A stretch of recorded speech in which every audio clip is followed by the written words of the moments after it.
What's up again, guys? Yeah, it's me, your friendly neighborhood Dovahkiin, and welcome back to Baldur's Gate 3 Early Access.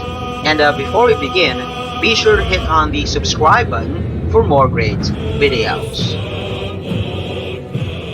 Okay, the last episode was quite lengthy, because besides killing the last goblin leader, Dror Ragslin, which eventually saved the Tiefling refugees and we were given a hero's welcome back at the Druid Grove, we also had a hell of a party with them back at the campsite, and my main and Lae'zel, at long last, spent a steamy night together, of which, if I may say, ends the first arc of Early Access.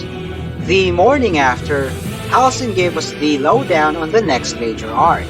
Still in the matter of getting rid of the tadpoles in our heads, that is, by reaching the Moonrise Towers, which can be done by choosing one of two ways. First is via the mountain pass, but that area is not yet available in Early Access, so obviously there's no other path but through the Underdark. And there are several ways of reaching the Underdark, all of which I already featured here in my series. The first one is via casting the Featherfall spell upon yourself, and jumping into the chasm in the Whispering Depths, which I showed back in episode 9. Next is via using the elevator in the Zhentarim hideout, of which I mentioned back in episode 12. Next is the portal, back in episode 14 in the overgrown tunnel underneath Auntie Ethel's tea house. And lastly is where we are heading to in this episode, the Defiled Temple. But before that, after the events of the previous vid, killing the last goblin leader, Dror Ragslin, Roam Moonglow, the Zent merchant here in the Shattered Sanctum, turned aggro. In episode 18, when I decimated Priestess Gut, I was able to isolate her from that fight, thus preserving her neutrality. Now, however, I have no choice but to eliminate her and her minions. But don't worry, cause one shot is all it takes.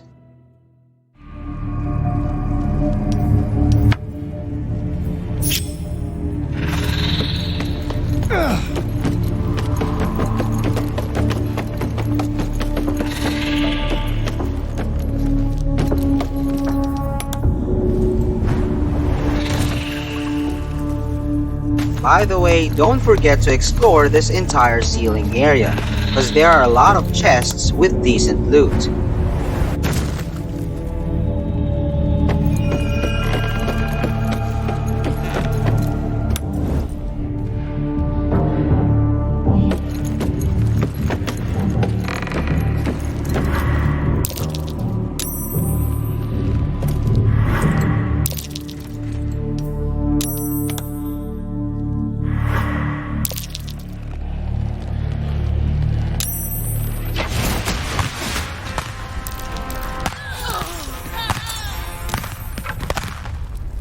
Same as the fate of their fellow Zents back at the hideout, I blew him up to smithereens as well.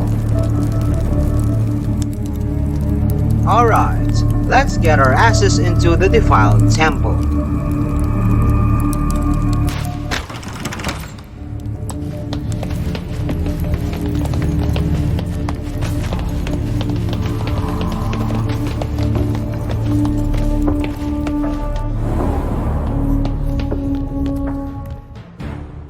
There's a big-ass female ogre patrolling this place, and I think her name is Palma. But that doesn't fucking matter, cause I'm gonna end her swiftly with my good old trusty ambush tactic.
And that is how you make things easy.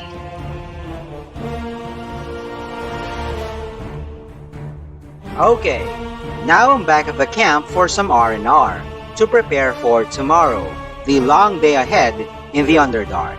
And Gale here has something to say. Well, a storytelling that is. But before we hear his tale, don't be surprised with the weird camera angles of this cutscene. It's bugged. As if my main is up on a tree or levitating or something, I don't fucking get it as well.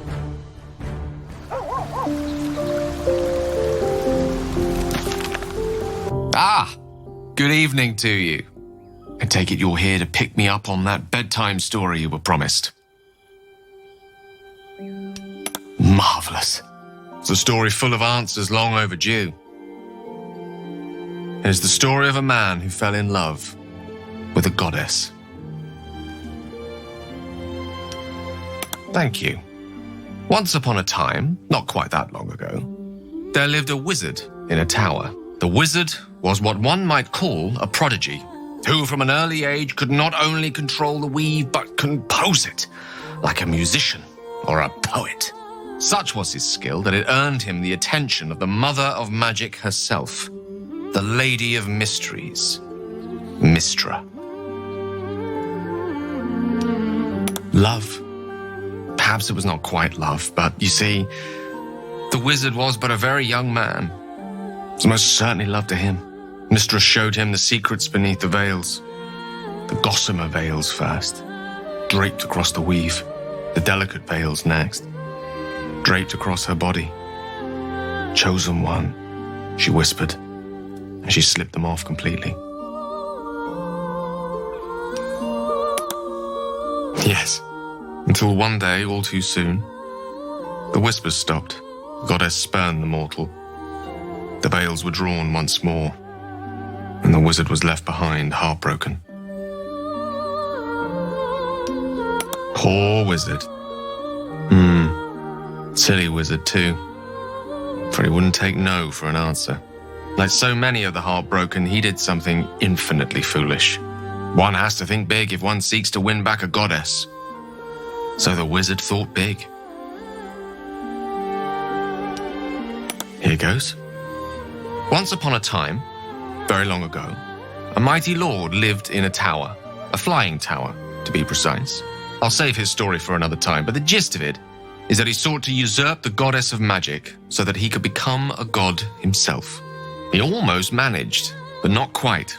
And his entire empire, Netheril, came crashing down around him as he turned to stone. The magic unleashed that day was phenomenal. Rolling like the prime chaos that outdates creation, a fragment of it was caught and sealed away in a book. No ordinary book, mind you. A tome of gateways that contained within it a bubble of astral plane. It was a fragment of primal weave locked out of time, locked away from Mystra herself. What if, the silly wizard thought, what if after all this time, I could return this lost part of herself to the goddess? The answer was to try, and the outcome was to fail. Here, place your hand over my heart. Let me show you. You feel the tadpole quiver as you realize Gale is letting you into the dark. You see through Gale's eyes, staring down the corridors of a dread memory. A book, bound, then suddenly opened. Inside, there are no pages, only a swirling mass of blackest weave that pounces. Its teeth, its claws. It's unstoppable as it digs through you and becomes part of you. And gods, is it ever hungry. Of all things, magic. This Netherese taint, this orb, for lack of a better word, is balled up inside my chest. And it needs to be fed. As long as it absorbs weave, it remains stable, to an extent. The moment it becomes unstable, however, it will erupt. I don't know the exact magnitude of the eruption, but given my studies of Netherese magic, I'd say even a fragment as small as the one I carry, it'd level a city the size of Waterdeep. Yes, it is my truth. Finally revealed. It is this folly that led Mystra to abandon me completely. I can only hope that you won't abandon me as well. After all we've been through, surely we can brave even this side by side. That is a great relief. Oh, a great relief indeed. It is an honor to call you a friend. Many challenges lie ahead, but in this moment I believe nothing to be insurmountable. What do you say? Should we call it a night? Or do you have questions for me? I'll be honest with you. I don't know. She's my muse still, the embodiment of magic. But the embodiment of love? Only if we ever meet again will I know.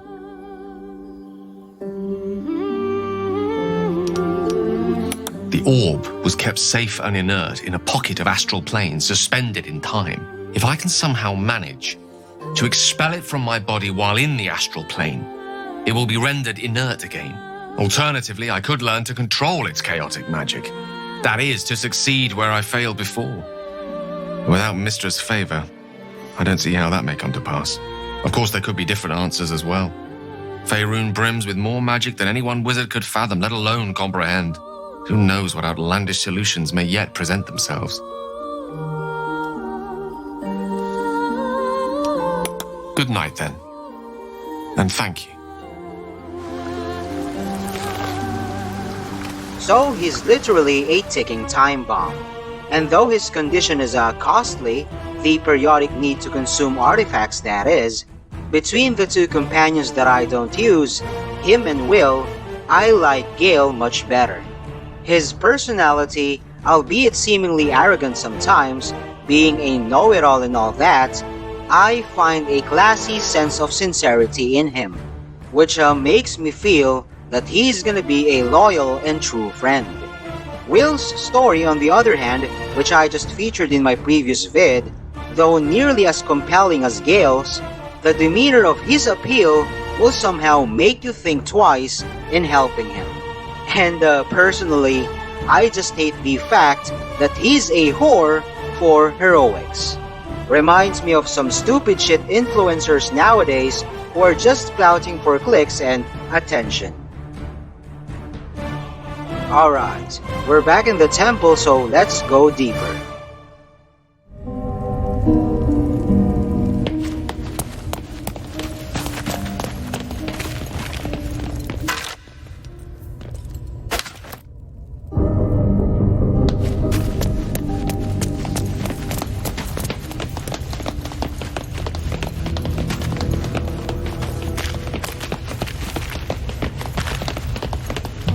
Okay, now we're facing the Moon Puzzle, which opens up the way into the Underdark.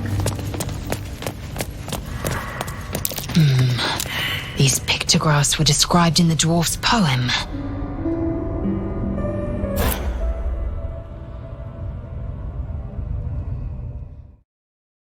This puzzle should look like this in the end. Full moons at the north, half moons at the sides, and new moons at the south. To solve it, just follow my lead.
This goes very far down. We'll have to go in to see the bottom.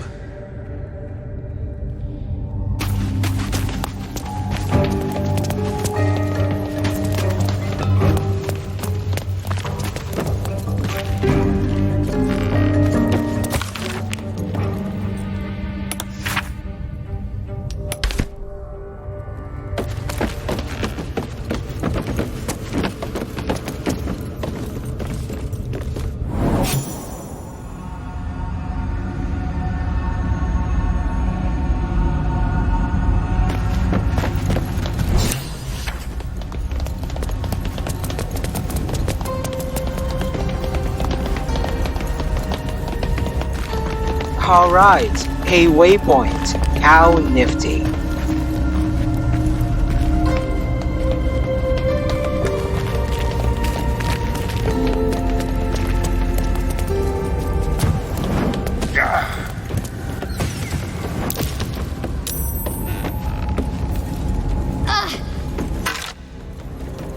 The gate of this outpost is overwatched by the statue of Seluna. Shoots fire at besiegers. And you can't get out of here as well unless you disable it. So I'll simply shoot the gem on the statue.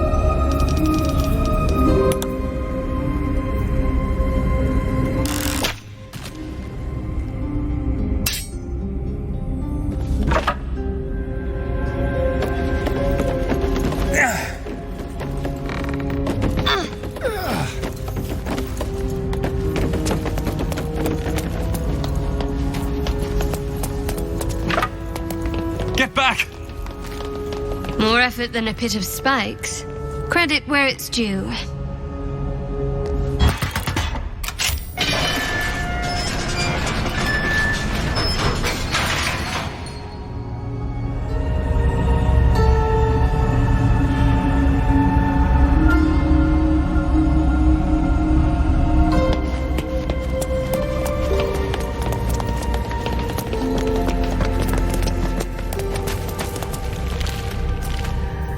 Nothing fancy, just an ordinary staff.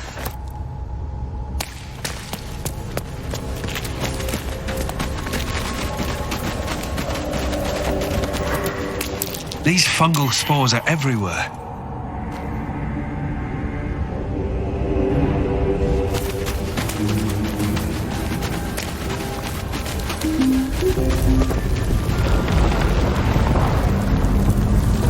God, what's happening?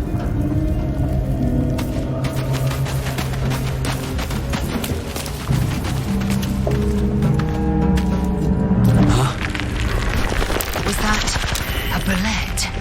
I've heard tales of their viciousness.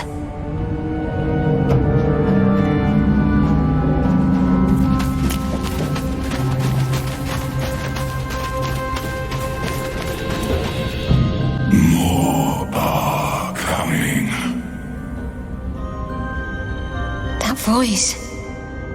What was that? They're coming. They're coming. No, someone's coming. And someone else wants us to know. They are coming. You are coming.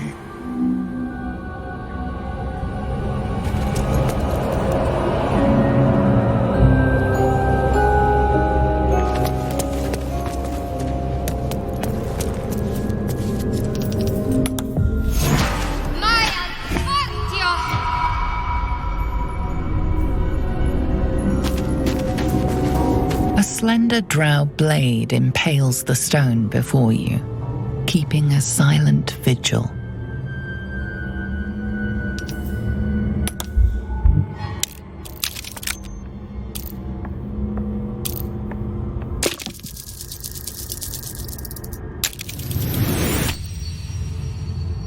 This blade was a warrior's sacrifice. Blood can only be honored with blood.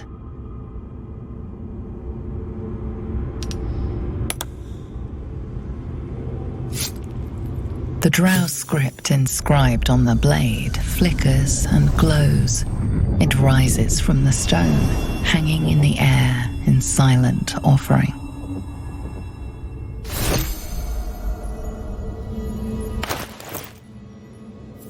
Same stats as a longsword +1, but with fancier name. Take note, whenever you see Timask mushrooms, incinerate them from a safe distance.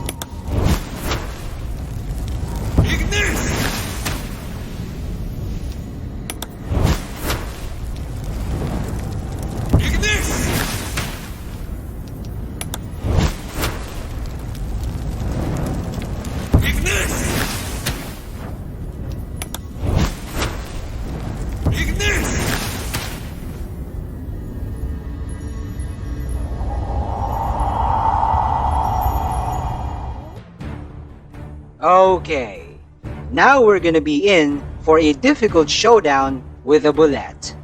Mind you, for most players, surviving it in this encounter is the only option, because killing it is impossible, because you only get one round to do that.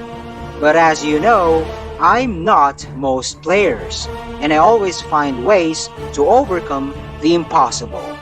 So let me show you how to do a single round wipe on this monster with 105 HP. I need not explain my strat in this fight anymore. Just watch and witness another tactical masterpiece.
Bullette's armor will go to Shadow, and though it's 1 AC short of what she's wearing right now, the Scale Mail +1, the effect is just a worthy trade-off.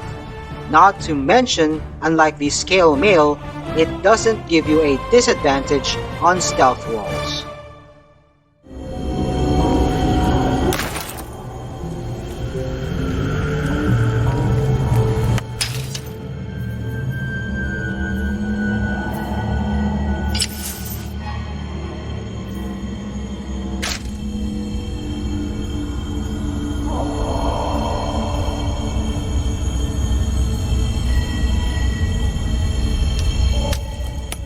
Yes, the Scale Mail +1 looked better, but this ain't bad as well.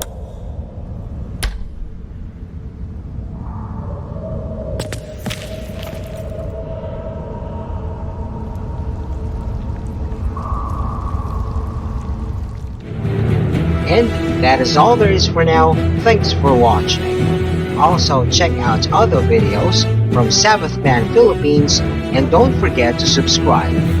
See ya on my next vid. Peace out, y'all.